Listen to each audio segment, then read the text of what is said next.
Good evening. I'm glad to see everybody here this evening. And if we have any visitors, we're glad you're here. And I'm glad for the opportunity to teach class tonight. And so tonight we're going to be studying from the Old Testament. And as all you know, I like history and I like things about history, and I'm interested in history. I mean, I can sit down and read a history book. A lot of people say that's the last thing I'd ever want to read about. But I enjoy history. And we want to look tonight at the story of two boys, and that is Jacob and Esau. And they were different in personality. They were different in their attitude towards God. And this would be reflected in the nations that would come after them. In Genesis, the 25th chapter, verses 22 and 23, "But the children struggled together within her, and she said, 'If all is well, why am I like this?' So when she went to inquire of the Lord said to her, 'Two nations are in your womb. Two people shall be separated from your body. One people shall be stronger than the other. The older shall serve the younger.'" Before they were born, God had decreed and decided which one through which the Messiah would come, and that would be Jacob. And this will cause a great deal of conflict within this family and a great deal of sorrow within the family. And so these two nations are going to arise. And also with these two boys, we see a change in God's divine plan and how the Messiah will come. Up till the time when you have Abraham, Isaac, and Jacob, they would have brothers, and those brothers would be sent away. They would go away. I don't want to lose my notes. I will be in trouble. And so they would go off. And many of these nations that would come from the descendants of Abraham would be antagonists of the Israelite people. So with these two boys, each would have a nation that would come after him. Jacob, his descendants and his sons would not divide off into separate nations. They would become one nation, the Israelite nation. They would go down into Egypt, few in number, and then they would come out several million years later. So this is the story of these two. And one thing I like to do when I study things, I like to look at time frames. And Abraham was 160 years old when these two boys were born. I don't know if you've ever thought about that. But he would live to see his grandchildren born. The promise that was made to him when he was told to get out from his kindred and go to a land that God would show him, and God's going to make a great nation out of it from his descendants. He didn't have any children. So he would be 100 years old when Isaac would be born. And he would be 175 years old, so he would be 15 years. He would see these two boys. He would be aware of them. The younger is going to be the one who's going to have the preeminence in the sight of God and the inheritance that God is going to bequeath to them. Each one was strong, but in different ways. Jacob was a man of God. He reverenced the God of heaven. Esau was strong. He was physically a strong man. He was a warrior. He was a hunter. I know we have a lot of hunters here that like to hunt. He enjoyed hunting. His father enjoyed the fruits of those hunts. It would cause problems a little later on, as we're going to see. Esau would be the favorite of his father, and Jacob would be the favorite of his mother. The younger son would receive the inheritance of the father. Now this happens several times in the Old Testament. Isaac was not the older son. Jacob is the younger son. Also, David and Solomon is a case where the inheritance in the lineage went to the younger children. So normally, the normal case was that the eldest son would receive the lion's share and he would receive the birthright. But that was not always the case in the Old Testament. Sometimes people would designate, as David would designate, that Solomon would be his heir. The character of these two boys would be different. Not just in physical appearance, but it was a difference in night and day in their character of the two men. And it would also be reflected in the nation that they would father. One people would be stronger than the other, but the older one is going to serve the younger. We see the character of Esau. In Genesis 25, I just got me some new glasses and I'm having to still get used to them, so if you'll bear with me sometime. In Genesis 25, verses 33 says, "Then Jacob said, 'Swear to me that as of this day.' So he swore to him and sold his birthright to Jacob." He did not value the birthright that was rightfully his, and he sold it for a pot of stew, for a little bit of money.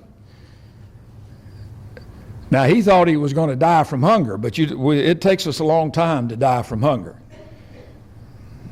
He was hungry, and he gave in to that, and he agreed to sell his birthright. In Hebrews, the 12th chapter and verse 16, says, "Lest there be any fornicators or profane persons like Esau, who for one morsel of food sold his birthright." A lot of times we think about people that would sell their soul to the devil for a great sum of money, or great for power, for a position, for a job. A lot of times people are going to sell their soul to the devil for as this pittance amount of money that this pot of stew was. It's going to be the little things that's going to get us, because the big things, a lot of times we can say, I can overcome that. But it's the little temptations that come upon us day and night. This birthright would include not only the possessions of his father, but it included a spiritual blessing that he would receive. And he would be the leader of the family. And this leadership would last a lifetime, as long as he would live. He would also be a priest of God during the patriarchal age. And most important, the Messiah would come through the descendants of the one who received that birthright. We see in Genesis 26, verses 34 and 35, says, "When Esau was 40 years old, he took wives of the land of Canaan, of Hittites. And this would cause his parents a great deal of trouble." Verse 35 says, "And they were grieved of mind." Isaac and Rebekah did not like this, because he would marry these idolatrous people. And so he shows the rebellious nature that he had. It was the custom that the parents would choose the spouses. I don't know if that wouldn't be a good thing today, but we wouldn't be able to survive, would we? Our children would not allow us to do that, would they? I don't think we would want it. We choose our own spouses. But he chose these. But it was their custom that their marriages were arranged. My daughter, one of her classmates in school, his parents, their marriage was arranged, and they were from India, and their families had arranged that marriage. We don't have that in our country today. We don't have that. That's not been the custom for a long time. But that was the custom of that day, and he rebelled against the wishes of his parents. Apparently he didn't even consult them on this. And he would not be bound by the wishes that his parents would have. In chapter 27, Genesis 27 chapter, is recorded how Jacob and Rebekah deceived Isaac. And when I looked up some of the commentaries and some of the reference material, and they want to say how old Isaac was. I want to give you, and I like to put a little time frame on this so that we can see this, because sometimes people put time frames and I don't know where they get those dates at. But the Bible gives us specific events that happened and how old people were. Abraham was 100 years old when Isaac was born. Isaac is 60 years old when Jacob and Esau was born. Abraham was 160 years old when Jacob and Esau was born. Isaac lived to be 180 years old. Jacob is 120 years old when his father dies. Jacob was 130 years old when he went down into Egypt. And Jacob lived in Egypt 17 years. And he was 147 years old when he died. So Isaac would live to see the descendants of Jacob. He was probably alive when Joseph was sold into captivity in Egypt, but he would die probably before he came back, before it was known that he didn't come back, before they went down into Egypt and found out that he was still alive. So Isaac would live to see his grandchildren of those 12 sons of Jacob. I'll just throw that in for a little extra because that helps me to keep things in order when I read it, when I study it.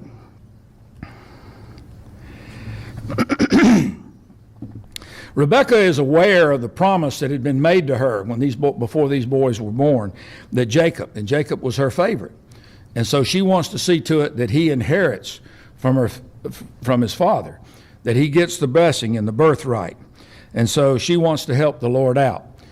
And we have others in the Bible mothers that help the Lord out. Sometimes it turned out fairly good, sometimes it didn't. But in this case, you already had a strained relationship between these two boys. It just made it that much worse. And Genesis 27 and verse 41 says, "So Esau hated Jacob because of the blessing with which his father blessed him. And Esau said in his heart, the days of mourning for my father are at hand. Then I will kill my brother Jacob." Well, the days of the mourning he may have thought they were at hand, but Isaac lives a long time after this takes place. We don't know the exact age that this takes place. We can guess, but he would live a lot longer. So it wasn't going to be any time in the very near future that Isaac is going to die. So he plans that I'm going to kill my brother. So Esau hates Jacob. It's sad when there is animosity and hatred within a family. I'm an only child. My wife is an only child. But I have family members that there is animosity between brothers and sisters. They don't even talk. They don't have anything to do with one another. And it saddens me when I see that, because something that I don't have as a sibling, I don't have any. And I hate to see people that don't get along, family members that don't get along. And it's a sad situation when these things take place. And a lot of times it happens, parents contribute to this sometimes because they show a favoritism to one over another. Or it could come over other things such as money or some trivial nothing. They could fall out over an artifact that they have, that one wants it and the other one wants it, so they get mad and don't speak to one another for years. How sad that is when this happens in families. So Esau plans one way of solving the problem of him serving his brother is to kill him. But he will not take action as long as his father lives. He will wait till the days of mourning are over with. But he does receive a blessing in Genesis the 27th chapter and Isaac blesses him, but he tells him, "By your sword you shall live, and you shall serve your brother." So he was going to be a warrior, and he's going to receive an inheritance. He's going to receive land, and there's going to be a nation that will come from his descendants. In Genesis 27, verses 42 through 45, this tells us that Rebekah finds out about this. And so for fear that something's going to happen, that Isaac is going to die and Jacob is going to be killed, she plans to send him to her brother, to her family. And so she has to find a pretext by which she can do this. And I notice there in verse 44 it says, "Stay with him a few days until your brother's fury turns away." Well, it would be more than just a few days. It would be 20 years that he would be gone. She may have thought it would only be a few days. You know, sometimes anger, we say things and do things in anger, and then we learn later we regret that and we repent of those things. So there was hope. She had the hope that Esau would repent of the vow that he had taken and the anger that he would not. Because he says in verse 45 in the last part, "Why should I be bereaved also for you both in one day?" So we don't have any account. I couldn't find anything that says that Isaac was ever aware of this threat. You know, sometimes mothers say it's best that your father doesn't know this. I don't. Any of you mothers ever said that? I see some people laughing, say some things best fathers don't know, or we'll wait till a later time to tell him. And that's probably a wise decision on the part of mothers to do that. And so she comes up with a plan. In Genesis 28 and verse 1, "Then Isaac called Jacob and blessed him and charged him, saying, 'You shall not take a wife of the daughters of Canaan.'" So he doesn't want him to do the same thing that his brother has done. So on the pretext of sending him back to her family to get a wife, they can get him away from his brother and out of harm's way. Isaac understands how important it was, the wife that he would take. It's an interesting study, and I've done in the Bible, if you have time to go look at the mothers of the kings of Judah. And some of those mothers, those kings may have been godly, but the wives that they chose were anything but godly. And it was affected by their sons. And it would have a dire consequences on the people of God. When those good kings were gone, many times their sons didn't follow in their footsteps. And a lot of that is based on the influence of their mothers. And mothers have a great influence on their children, sometimes more than fathers do. I know my mother, many of you knew her, and my Aunt Grace and Aunt Mary Jane. If you got to talking to them very long, sooner or later they're going to get to talking about their parents. Now, they might talk a little bit about their father, but they talk about their mother. And she was an exceptional person. And so mothers have a definite influence. And so Jacob is leaving home with little more than the clothes on his back and a staff, and going to his mother's relatives. And this would be a journey that would last for 20 years. I don't think he had any idea that it would last that long. In Genesis 28 and 5, "So Isaac sent Jacob away, and he went to Padan-aram to Laban, the son of Bethuel, the Syrian, the brother of Rebekah, the mother of Jacob and Esau." In Genesis 28 and 9, "So Esau went to Ishmael and he takes a wife from Ishmael because he sees how displeased his parents were. He's already taken 2 wives from the Hittites, from the people of the land of Canaan. So now he has 3 wives. He does this because, as bad as the people of Ishmael may have been, they were not as bad as the idolatrous people that they were living around. They had some semblance of reverence for God. They were not as faithful as Isaac and the patriarchs were, but they did have a reverence for God. So he does this to try to gain the favor that he has lost. In Genesis 31 and verse 3 says, "Then the Lord said to Jacob, 'Return to the land of your father, to your family, and I will be with you.'" After 20 years, and he's tried to after serving the time for his 2 wives, he has a family, and his father-in-law has changed the situation many times, and he expresses his desire to go back. His father-in-law doesn't want him to leave because he was aware of how God had blessed him because of the work of Jacob. He had someone that was faithful, he was loyal, he was honest, But the Lord tells him it's time to return and that God is going to be with him. So he doesn't know, and we have no indication that there's been any communication between his parents during this 20 years. And he has a lot of apprehension about what's going to take place. In Genesis 30 and verse 43, thus the man became exceedingly prosperous, referring to Jacob.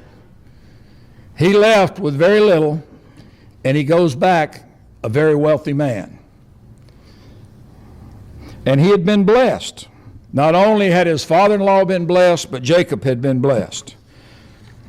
And he has large flocks, and he has servants.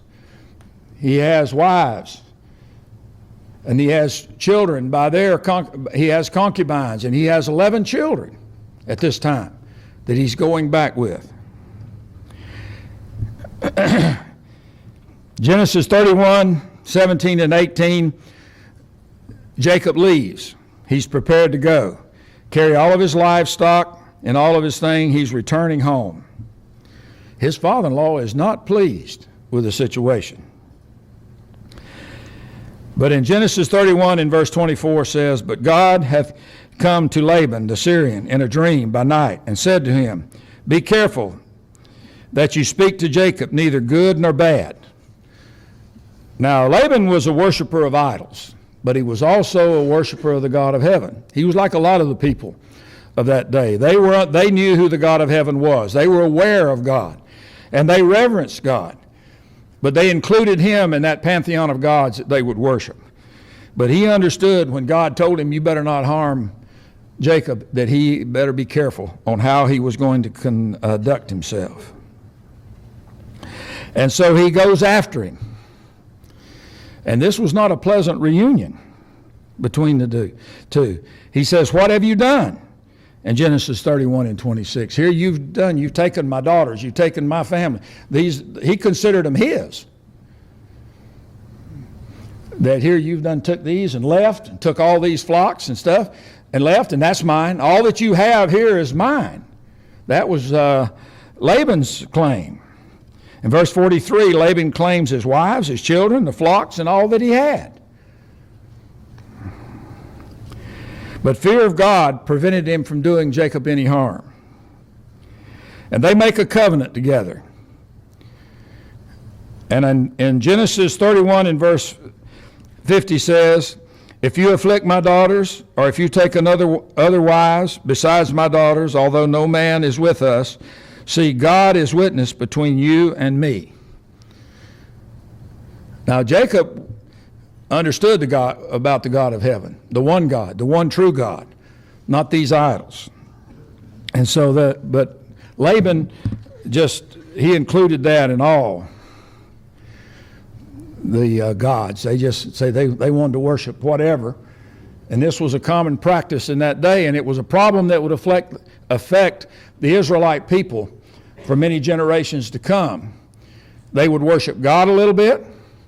They would worship these idols a little bit for fear that, just maybe those idols, there's something to it, even after what God had done to them. And he tells them in Genesis 31 and 30, he gets to the real point that he's upset about. Why did you steal my gods? You've taken my household gods. Now he's upset about all this other, but he's also upset about these idols. And Rachel had taken them from her father's household. And these were family gods. And this would be a problem that most of the people of that day would, and the Israelite people would try to do these same things. Jacob would later dispose of them in Genesis 35 and 4. So they gave Jacob all the foreign gods. It wasn't just those that Rachel had taken. Some of his sons had some, which were in their hands, and earrings, which were in their ears. And Jacob hid them under a terebinth tree, which was by Shechem. In 1 Samuel 19 and verse 13, David's wife takes the household god and puts it in the bed and covers it with goat hair to deceive her father, King Saul, when he's going to try to kill David. So this is a practice that even in the time of Saul, and he was very aggressive at doing away with some of these idols, but yet in his own household he had his personal gods, these personal idols that he had. And she does this so that it will allow David to escape. In Genesis 31 and 41, thus I have been in your house 20 years. I served you 14 years for your 2 daughters and 6 years for your flocks, and you have changed my wages 10 times. How many times will our wages get changed? How happy would we be if we got kind of payday and they wanted to pay us, I'll say $10, instead of giving us 10, they give us 5.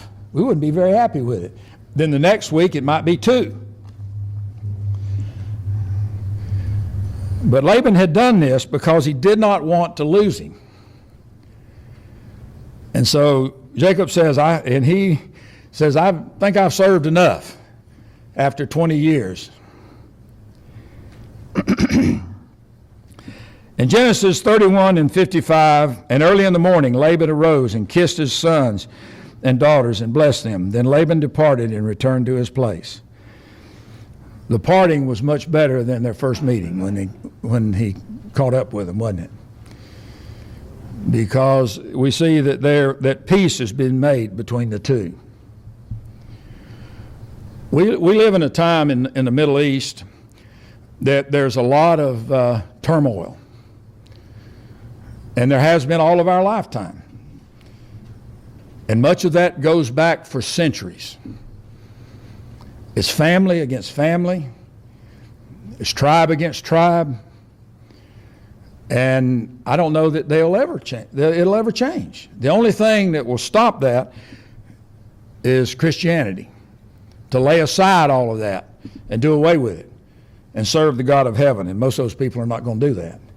They're so ingrained in the hatred. They hate that person of this other tribe because of something that happened 400 or 500 years ago. And they don't forget, and they tell that story over and over and over again, generation upon generation.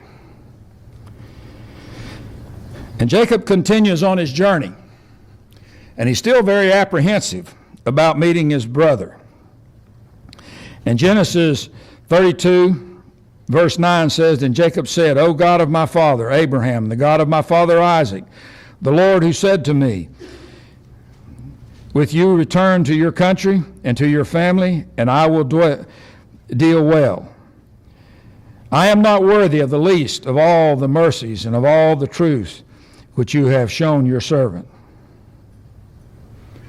He tells him that I have crossed over Jordan with my staff, and now I have become 2 companies. So he departed from his father with his staff and the clothes on his back, and he says 2 companies. Now, I don't know how many 2 companies is. Now, we can just estimate, and that would be a guess. But he has a lot of flocks. He has people with him, his family. And he reminds God in verse 12, he says, I will surely treat you well and make your descendants as the sand of the sea, which cannot be numbered for multitude.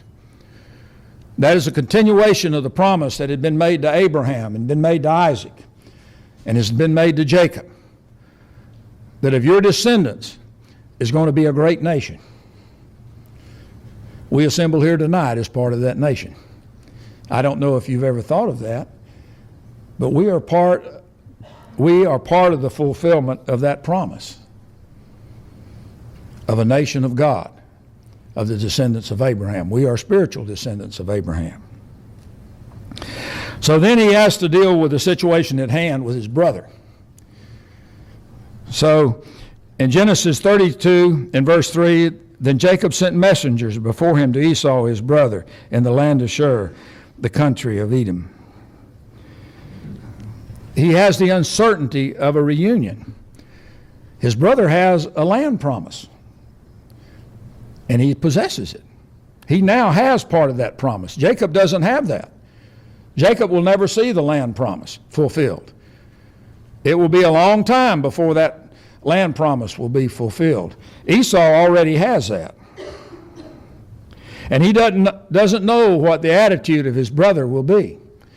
He has the assurances of God that I'm going to be with you. So he sends these messengers to gain favor from his brother, to let him know that I'm coming home. In 32:6, it says, Then the messengers returned to Jacob, saying, We came to your brother Esau. He also is coming to meet you, and 400 men are with him. Now, could you imagine what would be going through the mind of Jacob? It says, when those messengers come back, said, Now, we've delivered your message. We've delivered the presents, and your brother's coming to meet you, and he's got 400 men with him. I'm pretty sure that there would be a certain amount of fear on the part of Jacob. In Genesis 33, well, I'm getting a little ahead here. In Genesis 32:28, Jacob gets a name change when he wrestled with God. It says, Your name shall no longer be called Jacob, but Israel, for you have struggled with God, with men, and have prevailed. And that's what his people will be known as, the Israelites. They still carry that name today in a nation, though that's not the nation of promise that was promised to Abraham. And Genesis 33 and verse 1 says, Now Jacob lifted his eyes and looked. There Esau was coming with these 400 men. Could you just imagine? I can only imagine in my mind. He looks out there and he looks around and he sees what he's got, and then he looks and sees his brother coming with 400 fighting men. Could you imagine the terror that Jacob would have, not knowing what's going to happen? So what he does, he divides his children, his family. And he does it on the order first, the maidservants and their children in the front, Leah and her children behind, and then Rachel and Joseph last. He does it on priority of those that he considered the most important, and were Rachel and Joseph, Rachel the favorite wife and Joseph the favorite son. These are seeds of the problem that will come in years to come, were sown when these boys were very young. They would be aware of the favoritism that Jacob would have for Joseph, the children of Rachel.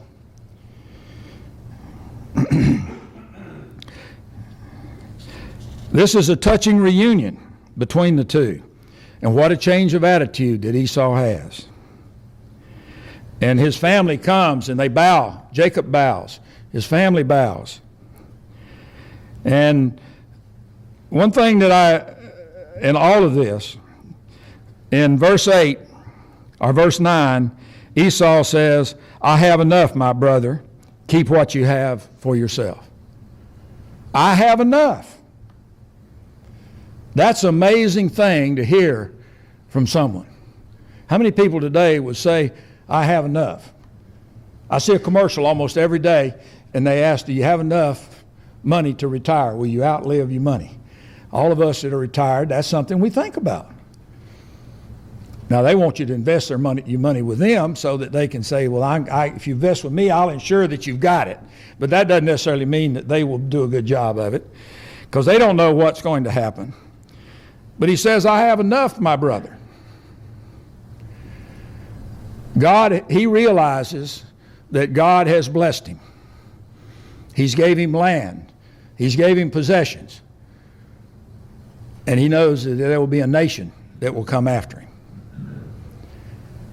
And so this is a touching reunion. That they, instead of this one of animosity, there's a reunion of joy that the two of them have.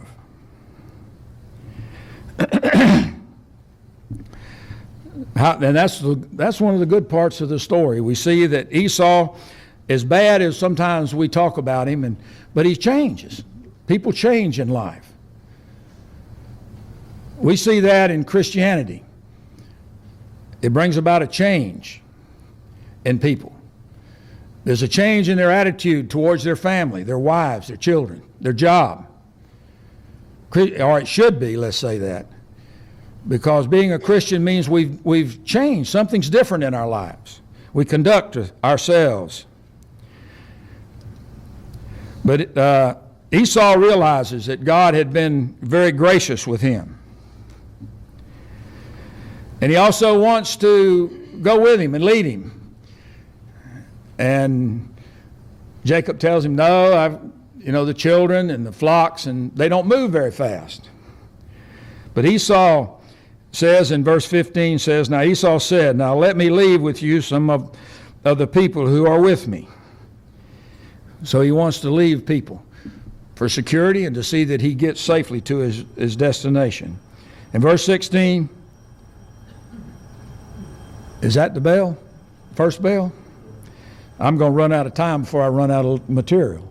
And so Esau returns that day on his way to Seir.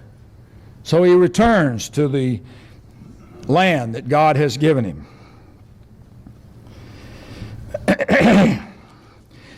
In Genesis 35, verses 27 through 29, Jacob is reunited with his father. And these short verses, we don't know what the time frame of this is. And but it was probably quite a few years.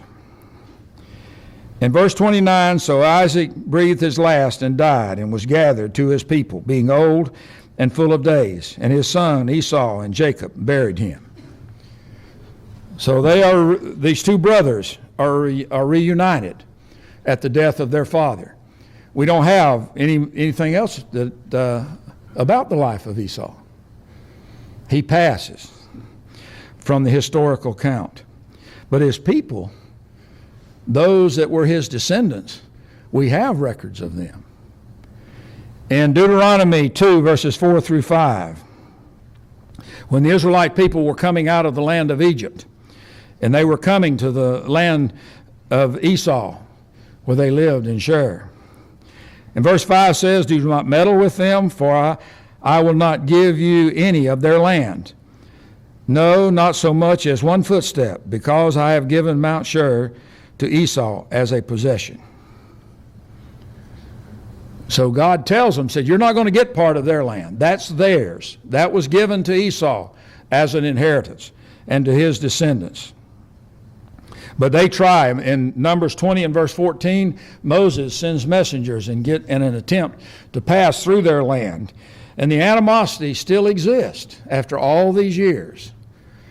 Those stories have been told from generation to generation to generation. Edom refuses in verse 21 to give Israel right of passage through their land. They would also be an antagonist to the Israelite people. In 1 Samuel 14 and verse 47, Edom was one of the kings that Saul in the land that Saul would fight against. In 1 Kings 11:15, David was in Edom, and Joab, the commander of the army, had gone to bury the slain. So there will be continuous animosity. In 1 Kings 11 and 14, now the Lord raised up an adversary against Solomon, Hadad the Edomite. He was a descendant of the king of Edom. So here God raises up this adversary against Solomon because Solomon has disobeyed God. The book of Obadiah, the prophet, foretells what is going to happen to the land, the Edomites. That they are going to pass, they're going to be destroyed, they're no longer going to be a nation. In 126 BC, the country of Edom was subdued by the Israelite people. They compelled the inhabitants to become Jews and submit to circumcision. And it's ironic that Herod the Great, that we read about in the New Testament, he was an Edomite. So we see after all these years, it winds up being a descendant of Esau who's king over the Jews. And he marries into the royal family of the priesthood. And his descendants would be Jews and Edomites. But none of them would have the power that Herod the Great would have, because none of them had the ability that he had. He was a scoundrel. We could spend a long time talking about him, but he also was a very effective ruler of those people. Our time is up. Do you have any questions you want to ask me? Well, I hope that this lesson has been beneficial. As I say, I enjoy history, and hopefully it was beneficial to you here. I do appreciate the opportunity to speak. And I just heard the last bell, so it's time